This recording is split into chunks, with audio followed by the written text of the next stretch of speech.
Welcome to Becoming the Ultimate Coach. I'm the Jock, and this is the Doc. And with our combined experience in fitness and psychology, we're here to help you become the ultimate fitness coach. Today, we're talking about client compliance, our top 3 takeaways from our full-day workshop. Recently, we had the opportunity to go to Rhode Island at Perform Better's headquarters and do a full-day workshop on our 360 wellness approach, highlighting the use of behavior science when working with clients and client compliance. And we really love doing these because we really get to dive down into the nuances of this, the real world application, and just get to collaborate and learn from other fitness professionals. And so today we wanted to share 3 major takeaways that we really focused on and that people felt was really informative to them. Scott, you want to orient us to that? Yeah, so takeaway number 1, hard conversations about change shouldn't be done on the gym floor.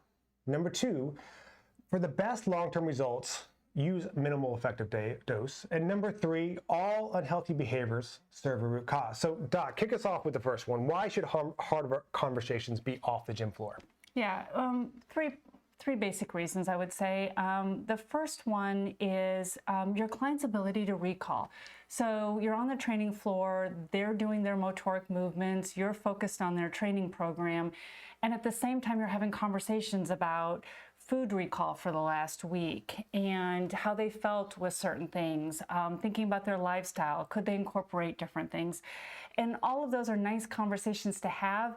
But when your client is in the middle of their training program, even if they're taking little breaks, the cognitive bandwidth that they have to recall things accurately and to really give you all the information that you need to give individualized strategies is really diminished.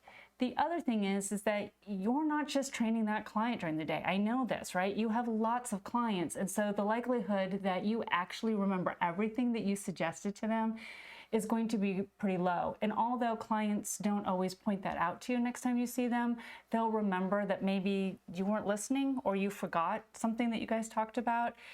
And the last one for me is really that although clients will share lots of things on the training floor, and we know this, and some people almost feel like they're overshares, people generally don't share with you anything they don't want to or they're not comfortable with. So in that regard, if you're on the training floor and there's other people around, other trainers, other clients, or you're doing small group, large group training, they're not going to tell you all of the barriers, challenges, or even insecurities that they have about some of the strategies that you're recommending. And that's going to limit your effectiveness with them. And this is very tempting as coaches because you're on the floor and clients are presenting problems that they're having. And so you want to be like, well, I can help with that problem. Like you're drinking, well, we need to stop the drinking, or here's a replacement for it, or you're not getting enough vegetables in, try this. And by the end of the session, you give 5 or 6 different recommendations, but really you should have been, well, number 1, focusing on the training. And we talk a lot about this, of separating the physical side, the training aspect. We want to focus on the movements on the floor. And what Dr. J was saying is people aren't going to really absorb much of that information that you're giving them. And 2, it really hasn't given us a chance as a coaches to dig deep into like what really the problem is. Because it could be these surface level things that they're saying, but it's really the underlying issues that you have to get to really resolve this for a long-term solution. And so that's why we talk a lot about separating the training that you're doing on the floor and the coaching where you're doing like this 360 wellness approach that we're talking about. So that's why we're big on having these harder conversations with holding people back from reaching their goals, of having a time and place to have these conversations so you can break it down. So there's not people around. So clients are oriented to focused on this, and they're not worried about the movement they're doing, the next rest they have, low blood sugar, low blood pressure, low on water, all these different things. Yeah. They can focus on the training when they're doing the training floor, and they can focus on all the things they're doing outside the gym floor when you have that separate time. And so that's what just makes this work really well, is when you give the time and space for that. Yeah, because I mean, think about it, like you might be like, hey, can you add some protein to your diet? Can you do these things? And they're saying, yeah, not a problem. But then when they walk out or the next day, they're thinking, well, wait, so do I have to buy more red meat? How do I just eat more chicken? How can I, he said something about protein powder, but I forgot to ask what protein powder, or that last one I tried I didn't like.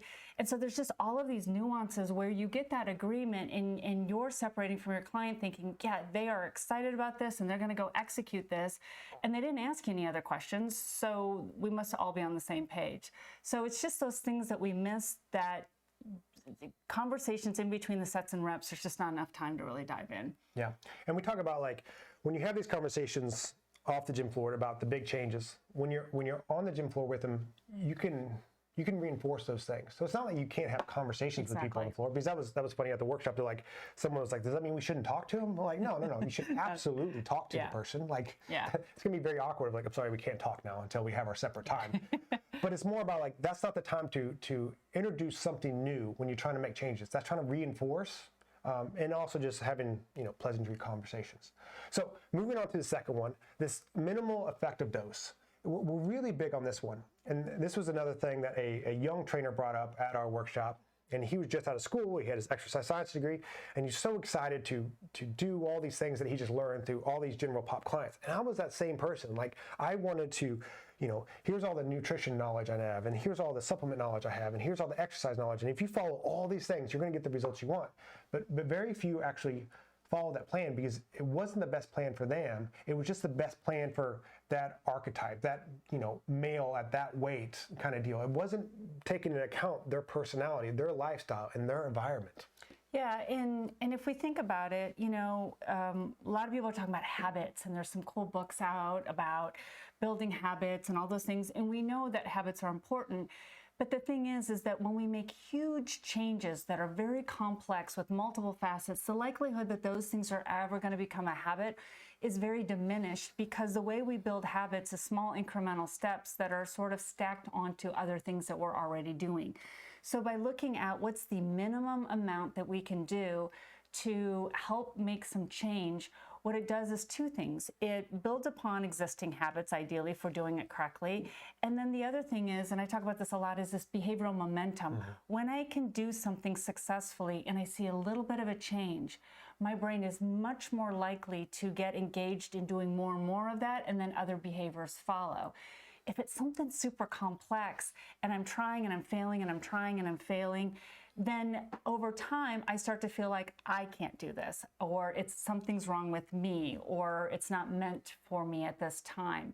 And so getting people excited about this. Oh, the other part I want to make real quick too is when we do a bunch of things at once, that doesn't scream lifestyle. That screams overhauling my lifestyle. And most people will tell you that they don't want to give up all the things that they love and enjoy. Yep. What they want to do is just make some changes in certain facets of their lives, whether it's movement, overall health, weight management, things like that. And so that MED, that minimal effective dose, really purports and supports that notion that this could be a lifestyle. Yeah, the first question I'll ask the trainer when I'm talking about this is, like, what type of clientele do you work with? If you're trying to work with someone that's trying to compete at the highest level, this isn't the best approach for them. Exactly. Because they're not looking for minimal effective dose. They're trying to get the highest level, the best they can. And that's us as trainers, we're thinking about that too, of like when we're doing our training, I'm like, well, I want to get as strong as I can, or I want to get as lean as I can, so I'm going to do everything that I can. And so when a client comes in, they're like, well, I want to get stronger and I want to get leaner. And you're like, well, I know how to do that. Like, because I've done it with myself. I occasionally have a client that does this. So if you go all in, you're going to get really strong. But really, they just want to get a little bit leaner and a little bit stronger. And they don't want to give up a lot of the things that they enjoy. And they don't want to push themselves really that hard. Now, again, you're going to have to figure out each individual client and figure out what degree that is to them. But just like taking someone through the first workout, it's better to go a little less than a little too much. You don't want to have someone in the first workout and put on more weight on their back for a barbell back squat than they can handle, and they hurt themselves. Same thing as you don't want to give someone too many recommendations that they can't follow through. It's really just start off with a couple simple things, and then as the weeks go by and they have compliance with that, they can add on to that. The other thing, clients start to learn that there's a place in between all in and all out. Because so many clients, when they come in, they're not really following any kind of plan. They're just eating whatever is kind of natural to them. And if we give them this like really strict plan of like, all right, here's just meats and vegetables, and we're going to work out every day, and they do that for a while and they get good results.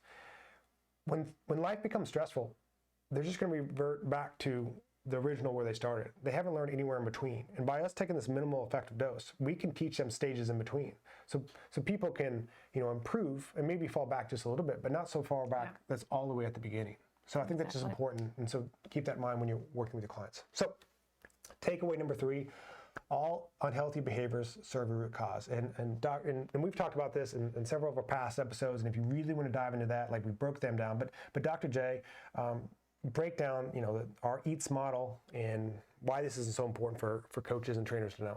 Yeah, and I'll back it up for a half a second in that all behaviors have a root cause. Any behavior that we persistently demonstrate, there's a reason that we do it. It's being reinforced. Any behavior that's reoccurring is being reinforced by something, and sometimes we are not sure.